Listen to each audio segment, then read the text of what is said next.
కడప జిల్లా జమ్మలమడుగులో ప్రతిష్టాత్మక JSW Rayalaseema steel plant నిర్మాణ పనుల ప్రారంభోత్సవం, JSW neo energy solar project శంకుస్థాపన కార్యక్రమాలలో రాష్ట్ర ముఖ్యమంత్రి నారా చంద్రబాబు నాయుడుతో పాటు కేంద్ర ఉక్కు భారీ పరిశ్రమల శాఖ సహాయ మంత్రి భూపతిరాజు శ్రీనివాసవర్మ పాల్గొన్నారు.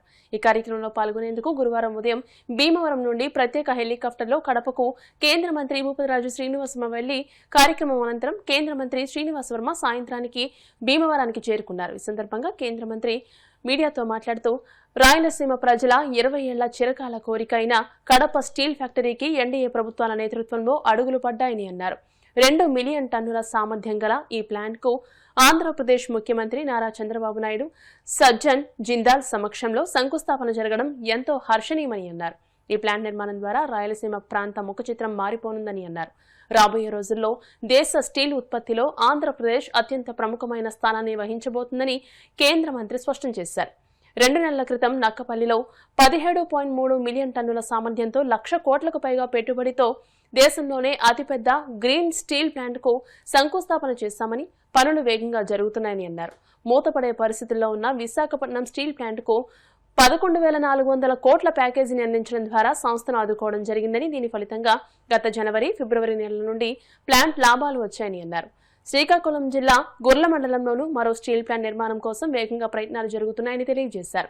విశాఖ స్టీల్ ప్లాంట్ కు ప్యాకేజీ, కొత్తగా నక్కపల్లి, కడప స్టీల్ ప్లాంట్స్ ప్రాజెక్టులన్నీ కేవలం 2 ఏళ్ల వ్యవధిలోనే సాకారం కావడం, కేంద్ర ఉక్కు మంత్రిగా ఈ అభివృద్ధిలో భాగస్వామ్యం అవ్వడం తనకు ఎంతో సంతోషాన్ని ఇస్తుందని ఆయన పేర్కొన్నారు. ప్రస్తుతం దేశంలో 160 మిలియన్ టన్నుల స్టీల్ ఉత్పత్తి జరుగుతూ ఉండగా అందులో దేశంలోనే అతిపెద్ద స్టీల్ సంస్థ అయిన జేఎస్డబ్ల్యూ గ్రూప్ ద్వారానే దాదాపు 40% వరకు ఉత్పత్తి జరుగుతుందని, ఈ సందర్భంగా ఆంధ్రప్రదేశ్ రాష్ట్రంలో భారీ ప్లాంట్ నిర్మాణానికి ముందుకు వచ్చిన జేఎస్డబ్ల్యూ గ్రూప్ కు కేంద్ర మంత్రి శ్రీనివాసవర్మ అభినందనలు తెలియజేశారు. 2030 నాటికి దేశంలో 300 మిలియన్ టన్నుల స్టీల్ ఉత్పత్తి సాధించాలన్నది ప్రధానమంత్రి నరేంద్ర మోదీ లక్ష్యమని, ఒక దేశంలో స్టీల్ ఉత్పత్తి అధికంగా ఉన్నప్పుడే ఆ దేశ జీడీపీ వేగంగా వృద్ధి చెందుతుందని, అలాగే రోడ్లు, పోర్టులు, విమానాశ్రయాలు, రైల్వేలు వంటి మౌలిక సదుపాయాల అభివృద్ధికి ఉక్కు రంగమే కీలకమని ఆయన స్పష్టం చేశారు. రాష్ట్రంలో ఉక్కు పరిశ్రమల అభివృద్ధి వేగవంతం కావడానికి కృషి చేసిన ముఖ్యమంత్రి, ఉప ముఖ్యమంత్రి, మంత్రి నారా లోకేష్ ఆలోచన విధానాన్ని, దార్శనికతను శ్రీనివాసవర్మ ప్రత్యేకంగా అభినందించారు.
కడప జిల్లాలో జమ్మలమడుగు నూతన స్టీల్ ప్లాంట్ యొక్క నిర్మాణ పనులకి ప్రారంభించడం జరిగింది. JSW సర్జన్ జిందాల్ గ్రూప్ ఉన్నదో వారి ఆధ్వర్యంలో దాదాపు 2 మిలియన్ టన్ కెపాసిటీతో దానికి సంబంధించి పవర్ ఉత్పత్తికి సంబంధించి ప్లాంట్ తో దాదాపు 25,000 కోట్ల రూపాయల పనులకు ఈ రోజున ముఖ్యమంత్రి చంద్రబాబు నాయుడు గారు అలాగే సజ్జన్ జిందాల్ గారి సమక్షంలో కూడా ఇవాళ పనులు ప్రారంభించడం జరిగింది. రాయలసీమలో కడప జిల్లాలో స్టీల్ ఫ్యాక్టరీ ప్రారంభించాలనేది రాయలసీమ ప్రాంత ప్రజల యొక్క చిరకాల కోరిక.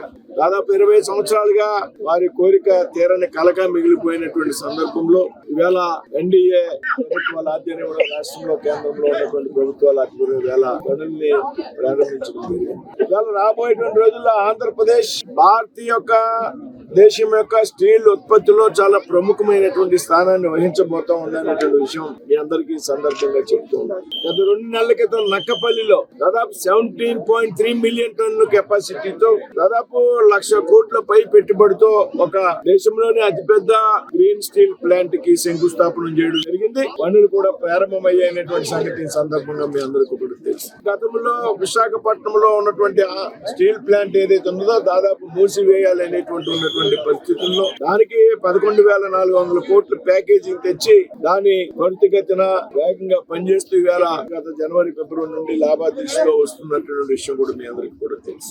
శ్రీకాకుళం జిల్లా గొర్ల మండలంలో ఒక స్టీల్ ప్లాంట్ నిర్మాణం కోసం ప్రయత్నాలు జరుగుతూ ఉన్నాయి. ఈ విధంగా రాబోయేటువంటి రోజుల్లో భారతదేశం యొక్క స్టీల్ ఉత్పత్తిలో అధిక శాతం ఆంధ్రప్రదేశ్ నుంచి ఉత్పత్తి అయ్యేటువంటి అవకాశాలు కనపడతాయని సందర్భంగా మీ అందరికీ కూడా తెలియజేస్తున్నాం. ఇవాళ దాదాపు దేశంలో 160 మిలియన్ టన్నుల యొక్క స్టీల్ ప్రొడక్షన్ జరుగుతూ ఉంది.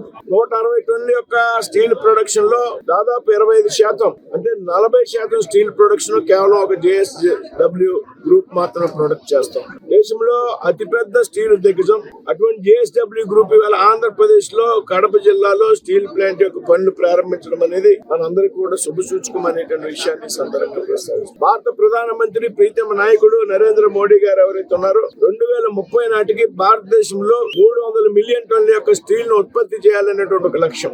ఎందుకు ఆ విధంగా అంటే ఏ దేశం అయితే స్టీల్ ఉత్పత్తిలో ముందుంటుందో, ఏ దేశం అయితే స్టీల్ ఉత్పత్తిలో అగ్రభాగాన్ని ఉంటుందో ఆ దేశం వేగంగా అభివృద్ధి చెందుతుంది అనేటువంటి ఆలోచన సంకల్పం భారత ప్రధానమంత్రి నరేంద్ర మోడీ గారు. ఏ దేశంలో స్టీల్ ఉత్పత్తి అధికంగా ఉంటుందో ఆ దేశం యొక్క GDP కూడా వేగంగా వృద్ధి చెందుతుంది అనేటువంటి విషయం ప్రధానమంత్రి నరేంద్ర మోడీ గారు చెప్తారు. ఎందుకంటే ఏ దేశంలో అయినా కానీ మౌలిక సదుపాయాల యొక్క రూపకల్పన, ఇన్ఫ్రాస్ట్రక్చర్ డెవలప్మెంట్ కానివ్వండి, అది రోడ్డు ట్రాన్స్పోర్ట్ కానివ్వండి, ఎయిర్పోర్ట్స్ కానివ్వండి, లేకపోతే పోర్ట్స్ కానివ్వండి, రైల్వేస్ కానివ్వండి, ఎక్కడైనా సరే ఏదైనా సరే ఏ ప్రాజెక్ట్ కైనా ప్రధానమైనటువంటి అంశం స్టీల్ అనేది చాలా ముఖ్యమైనటువంటి. ఈ విధంగా ఆంధ్రప్రదేశ్ లో ముఖ్యంగా నేను స్టీల్ మంత్రిగా ఉన్నటువంటి సమయంలో ఈ సందర్భంలో ఆంధ్రప్రదేశ్ లో ఈ విధంగా పెద్ద ఎత్తున స్టీల్ ఉత్పత్తిని ముందుకు తీసుకెళ్ళడానికి జరుగుతున్నటువంటి ప్రయత్నాల్లో నేను కూడా భాగస్వామ్యం కావడం నాకు చాలా ఆనందంగా ఉంది. ఏదైతే విశాఖ స్టీల్ ప్లాంట్ కి ప్యాకేజీ గాని, నక్కపల్లిలో దేశంలో అతిపెద్ద స్టీల్ ప్లాంట్ కానివ్వండి, ఇవాళ కడపలో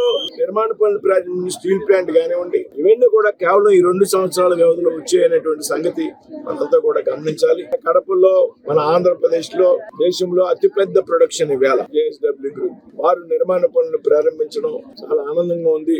ఈ సందర్భంగా ముఖ్యమంత్రి గారు చంద్రబాబు నాయుడు గారు, పవన్ కళ్యాణ్ గారు తీసుకున్నటువంటి చొరవ, యువనాయకుడు లోకేష్ గారు కూడా ఈ సందర్భంలో కష్టపడి ఆలోచనతో కూడా ముందుకు రావడం జరిగింది. రాష్ట్ర అభివృద్ధిలో పాలు పంచుకున్నటువంటి JSW గ్రూప్ ని సందర్భంగా